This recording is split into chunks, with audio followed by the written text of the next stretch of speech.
Students, तो आज हम बात करेंगे बीएड फर्स्ट ईयर के पेडागोजी ऑफ इंग्लिश के एक टॉपिक ग्रामर ट्रांसलेशन मेथड का। तो यूनिट 2 में आपको ये देखने को मिला होगा ग्रामर ट्रांसलेशन मेथड। तो ये क्या है, सबसे पहले ये अंडरस्टैंड करना है। तो ये एक टीचिंग टेक्निक है, ठीक है। अभी ये कौन सी टीचिंग टेक्निक है? तो ये एक ऐसी टीचिंग टेक्निक है जो शायद आपने भी उसी टेक्निक से इंग्लिश पढ़ी होगी। तो वो क्या है कि आपने याद होगा आपको, या आपने कभी देखा हो तो, कि कई बार जो है इंग्लिश जो है ट्रांसलेशन वे में पढ़ाई जाती है। फॉर एग्जांपल, आपको जैसे पिक्चर में दिख रहा होगा कि ये क्या है। ये आपको कोई बच्चा है, उसको आप इंग्लिश सिखा रहे हो, देखो ये क्या है, ये सेब है। सेब को इंग्लिश में बोलते हैं एप्पल।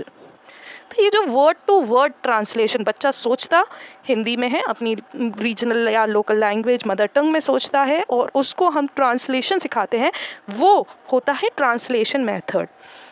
अभी ट्रांसलेशन मेथड आया कहाँ से?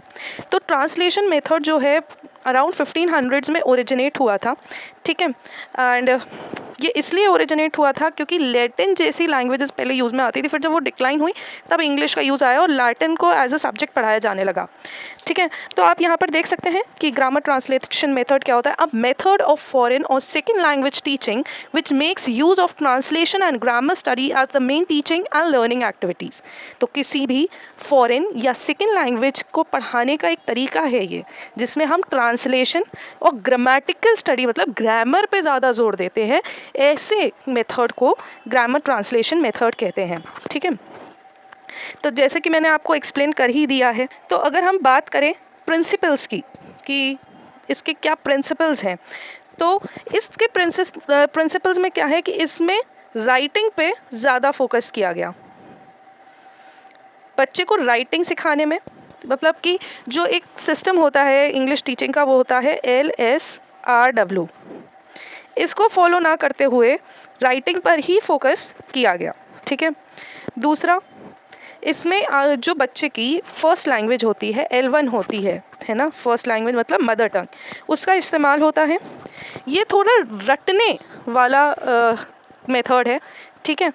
एंड इसमें ज़्यादा से ज़्यादा चीज़ें जो हैं लर्न करवाई जाती हैं, रटवाई जाती हैं, है ना। फॉर एग्ज़ाम्पल आपको अगर हम बात करें कि ग्रामेटिकल रूल्स है, ये सब याद करवाए जाते हैं, रटवाए जाते हैं, ठीक है। और इसी के बेसिस पे जो है इवैल्यूएशन होता है, किस तरह से बच्चा ट्रांसलेशन कर पा रहा है, उसी बेसिस पे इवैल्यूएशन होता है, ठीक है। यूनिट ऑफ टीचिंग ये बहुत इंपॉर्टेंट है। तो यूनिट ऑफ टीचिंग मतलब सबसे छोटी इकाई इंग्लिश को इस मेथड से पढ़ाने में क्या होती है। यूनिट ऑफ टीचिंग क्या होती है? यूनिट ऑफ टीचिंग या तो वर्ड होती है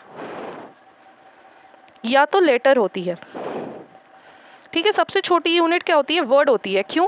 क्योंकि एक जो टीचर है वो उसे word to word mother tongue से मदर टंग की जो उसकी है, जो भी मदर टंग है, जिस भी लैंग्वेज को वो जानता है, उससे एक एक वर्ड को ट्रांसलेट करके बताता है, ठीक है।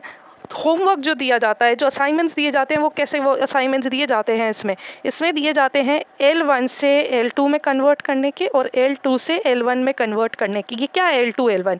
L2 L1 का मतलब है लैंग्वेज फर्स्ट, ठीक है, लैंग्वेज। अब ये फर्स्ट लैंग्वेज मतलब आपकी मदर टंग, और सेकेंड लैंग्वेज मतलब जो भी फॉरेन लैंग्वेज आप सीख रहे हैं, यहाँ पर हम इंग्लिश की बात कर रहे हैं, ठीक है। अब इसके बाद बात करते हैं इसके मेरिट्स क्या क्या है, क्या क्या फ़ायदे हैं इसको ये वाले मेथड को फॉलो करने के, ट्रांसलेशन मेथड को। तो सबसे पहला मेरिट क्या है? सबसे पहला मेरिट है कि ये इकोनॉमिकल है, मतलब इसको सीखने में के लिए आपको ज़्यादा पैसे वगैरह खर्च करने की आवश्यकता नहीं है। दूसरा, टीचर को एक्यूरेसी पे फोकस करने की ज़रूरत नहीं है। टीचर को एक्यूरेसी पे फोकस करने की ज़्यादा ज़रूरत नहीं है, ठीक है। तो दो पॉइंट्स क्या हो गए? एक तो इकोनॉमिकल, दूसरा no need to strive for accuracy. तीसरा, यहाँ पर बच्चे के अंदर क्या होता है, ट्रांसलेशन का आर्ट डेवलप हो जाता है। चौथा, कि इसके थ्रू आप फॉरेन ग्रामर को इजीली सीख सकते हो। ट्रांसलेशन मेथड के थ्रू आप फॉरेन ग्रामर को इजीली सीख सकते हो, ठीक है। इसके बाद पांचवा, टीचर्स के लिए बहुत कन्वीनियंट हो जाता है इसको पढ़ाना, है ना, क्योंकि आपने एक सेंटेंस दिया और उसको आपको ट्रांसलेशन दे दिया, बस आपको और कोई काम ही नहीं है, है ना। इसके बाद जो बच्चे रीजनल लैंग्वेजेस स्कूल में पढ़ते हैं, मतलब कि हिंदी मीडियम, मराठी मीडियम, इनमें पढ़ते हैं, उनके लिए इंग्लिश को समझना आसान हो जाता है और इसमें टीचर के एफर्ट्स जो हैं मिनिमल हो जाते हैं। तो ये तो हो गए मेरिट्स। अब अगर हम डीमेरिट्स की बात कर लें तो इसको अगर हम फॉलो करते हैं इस मेथड को, तो बच्चे का ओरल फ्लुएंसी जो है इंग्लिश में अच्छा नहीं होता, वो स्पीकिंग स्किल जो है उसका वो अच्छा नहीं होता, प्रोनाउंसिएशंस में लैक करता है क्योंकि उसने बोलना सीखा ही नहीं है। उसने बोलना नहीं सीखा है, उसने सिर्फ लिखना सीखा है, सिर्फ ट्रांसलेशन सीखा है, एक सेंटेंस को दूसरे सेंटेंस में कन्वर्ट करना सीखा है, सॉरी एक लैंग्वेज से दूसरे लैंग्वेज में कन्वर्ट करना, ठीक है। लिसनिंग, स्पीकिंग और रीडिंग पर कोई एम्फेसिस नहीं होता, सिर्फ राइटिंग पर ध्यान होता है। दोनों लैंग्वेजेस बराबर पर चलती हैं, इसमें आपको दोनों लैंग्वेजेस की नॉलेज होनी चाहिए। तीसरा क्या हो जाता है डीमेरिट में कि बड़ा ही बोरिंग हो जाता है बच्चे के लिए और एक वक्त बाद ये इतना स्ट्रेस देने लगता है कि बच्चे को इंटरेस्ट आना बंद हो जाता है आपके ट्रांसलेशन मेथड की वजह से। नेक्स्ट, कुछ वर्ड्स, इडियम्स या फ्रेजेस ऐसे होते हैं जो कि अपने साथ कैरी करते हैं कल्चर को, है ना। तो वो यहाँ पर वो इंग्लिश पीपल के कल्चर को कैरी करते हैं, कुछ इडियम्स, वर्ड्स या फ्रेजेस, तो उनके ट्रांसलेशन की वजह से वो उसका जो रियल एसेंस है वो मिसिंग हो जाता है।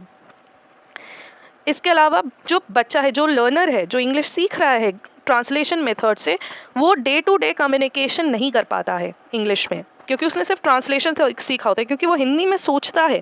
जो इंसान हिंदी में सोच रहा है, अपनी रीजनल मदर टंग में सोच रहा है, वो बोलने में सोचेगा ना, पहले थिंक करेगा, तो उसके अंदर कॉन्फिडेंस भी बिल्डअप नहीं होता है। और कई सारे ऐसे स्ट्रक्चर्स होते हैं जिनका ट्रांसलेशन पॉसिबल नहीं है। फॉर एग्जाम्पल, एक आर्टिकल है द का कोई जो है ट्रांसलेशन नहीं हो सकता, तो ये एक बहुत बड़ा ड्रॉबैक है।